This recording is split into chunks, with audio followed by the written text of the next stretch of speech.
Austin Kiplinger loved journalism, and he believed deeply in journalism education. He was a Prince guy who made it in television, a reporter with a light touch as a publisher, an in-the-moment Navy pilot who loved the historical sweep of the nation's capital. He was devoted to his farm in Poolesville and marched for fair housing laws. Kip started his career as a stringer for the Ithaca Journal while studying at Cornell. After graduating Phi Beta Kappa, he studied economics at Harvard and went on to the San Francisco Chronicle in 1940. When Pearl Harbor was attacked, he became the pilot of a single-engined Navy torpedo bomber. After the war, he returned to help his father, W.M. Kiplinger, launch what today is called Kiplinger's Personal Finance. Then on to Chicago, working in print and especially television. By 1953, Newsweek was calling him the cool, young voice.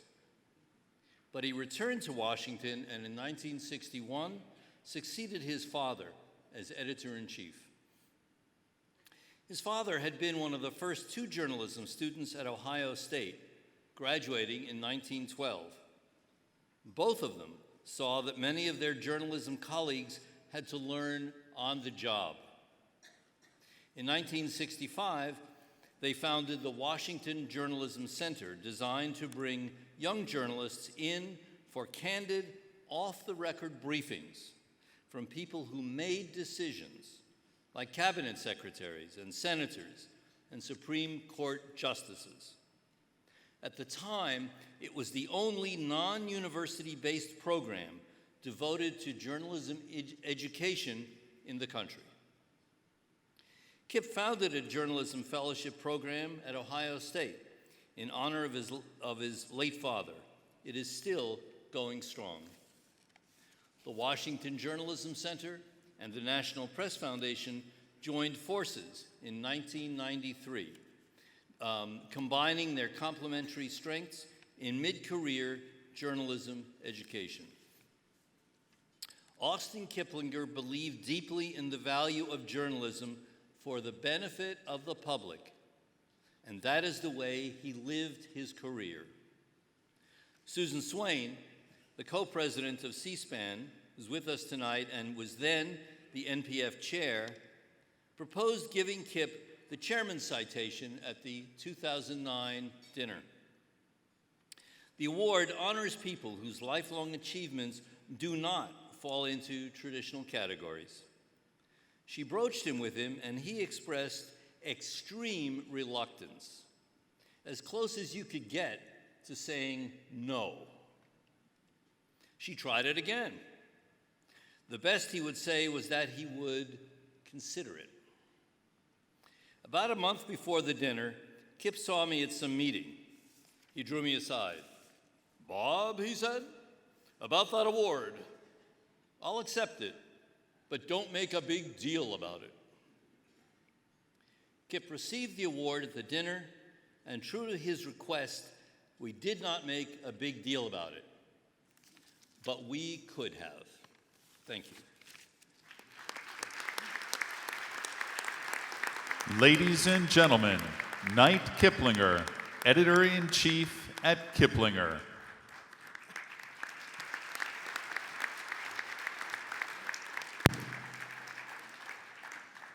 Thank you, Bob, for that beautiful tribute.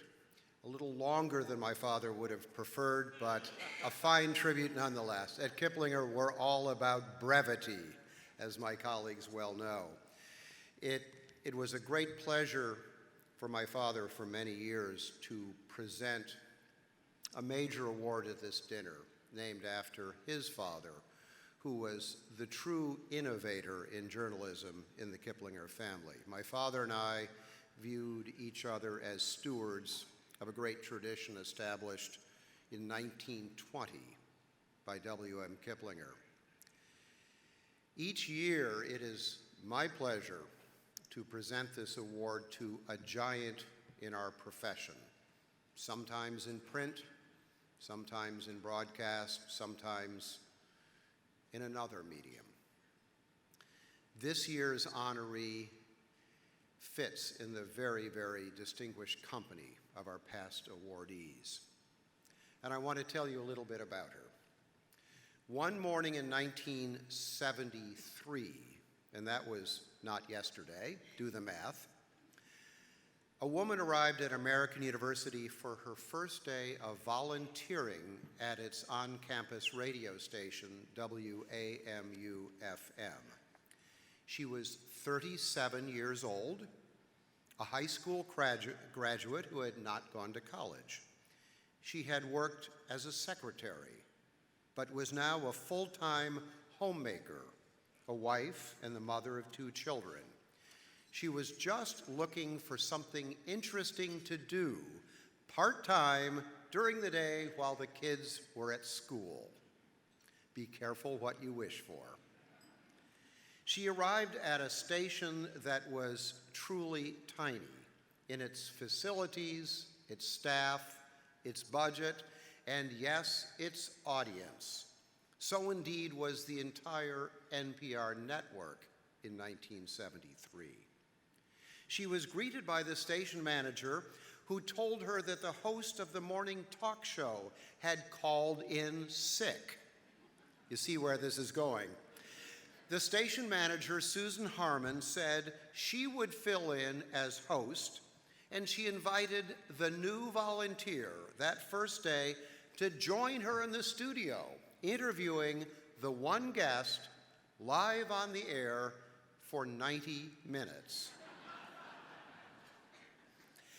So for the next hour and a half, with nary a break, remember this is public radio, the rookie volunteer helped the station manager guide the discussion, ask the guest questions, and take calls from listeners.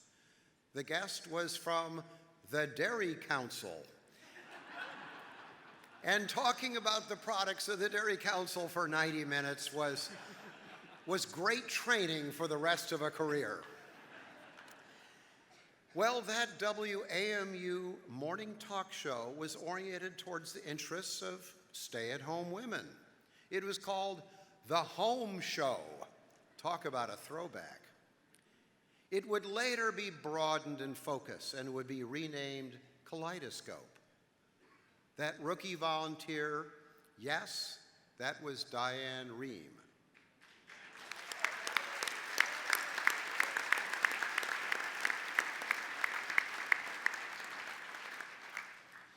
Fast forward 6 years past this accidental debut in broadcasting. She would become the full-time host of that morning show, Kaleidoscope. And a few years later, it was renamed The Diane Rehm Show.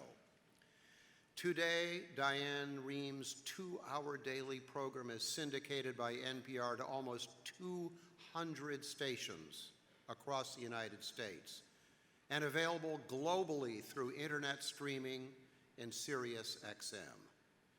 It continues to be the gold standard for public affairs talk shows, the program with the most knowledgeable guests, experts on both sides of issues, selected by Diane and a team of highly skilled producers, several of whom have been with Diane for many, many years.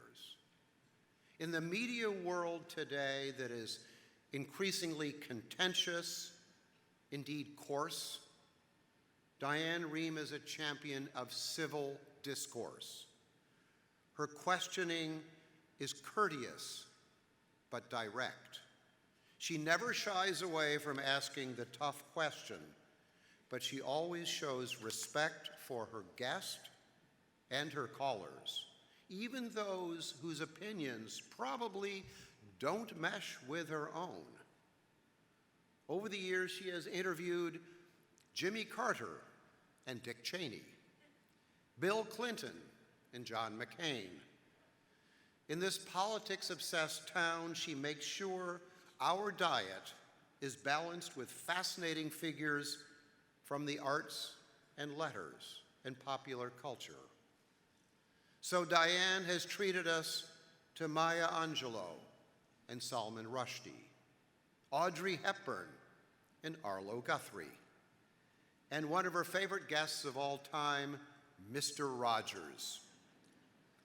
She is one of the great interviewers of all time, on a par with the likes of Ted Koppel, Robert Siegel, Barbara Walters, and yes, another honoree tonight, Charlie Rose. Diane has been at this for 43 years, 5 days a week, starting with that impressive debut, her first day as a volunteer. She recently announced that she will be retiring from hosting her show at the end of this year after the fall elections. But well before she announced this, our nominating committee at the National Press Foundation had unanimously agreed to confer upon her this year's W.M. Kiplinger Award for Distinguished Contributions to Journalism. It is richly deserved. Please welcome Diane Rehm.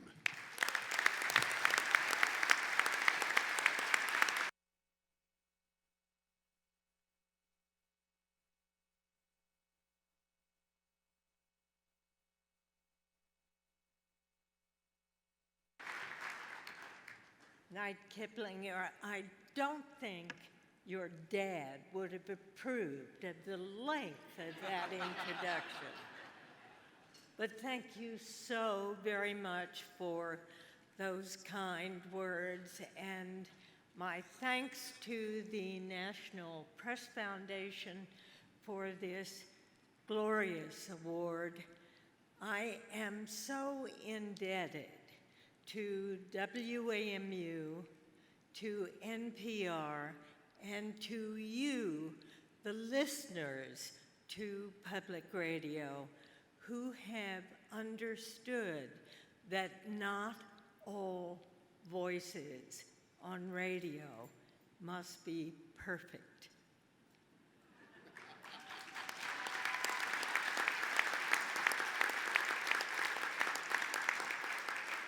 I think as I go forward, and I'd like to correct just one tiny thing you said, Knight, I am not retiring. I am simply stepping away from the microphone because I believe it's time. It's time for another voice to have the glorious opportunity that I have had daily, 2 hours, the best real estate in town, from 10 to noon, while you are all in your cars, walking around at home, in your offices, doing everything and listening. I thank you all for honoring me tonight, and I feel so grateful to have had this extraordinary opportunity. Thank you.